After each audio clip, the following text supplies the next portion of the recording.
Dok Lon ni nak minta Okay. tolong suggest benar. Suggest Sebab saya nak we call someone special. wow.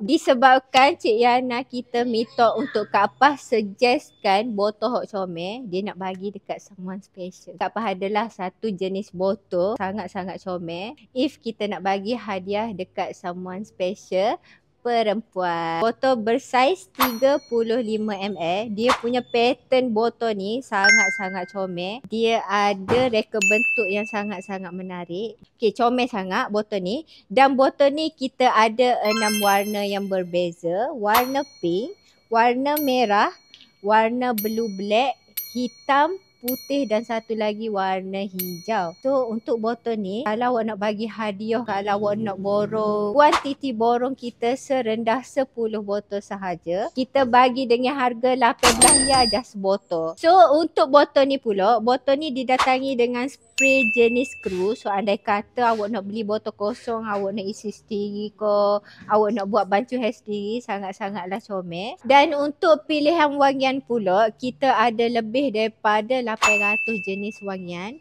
Dan yang paling penting, kita ada masukkan lagi wangian baru sebanyak 26 wangian. So kalau awak duduk dekat, awak boleh je mari D&KH Perfume Maker untuk test wangian yang awak nak lah. Tapi kalau awak nak buy post pun kita ada, jangan risau. Kita ada di seluruh Malaysia, termasuk Sabah dan Sarawak. So kalau awak berminat untuk borong perfume bersaiz 35ml, awak boleh direct walk in ke NKH Perfume Maker ataupun awak boleh tekan link di bio sahaja. So jangan lupa kalau video Kak Pah lalu dekat awak punya FYP untuk awak repost dan juga share banyak-banyak dekat kawan-kawan awak yang tengah mencari perfume. So ingat tagline Kak Pah tunggu awak mari, awak lambat, awak rugi.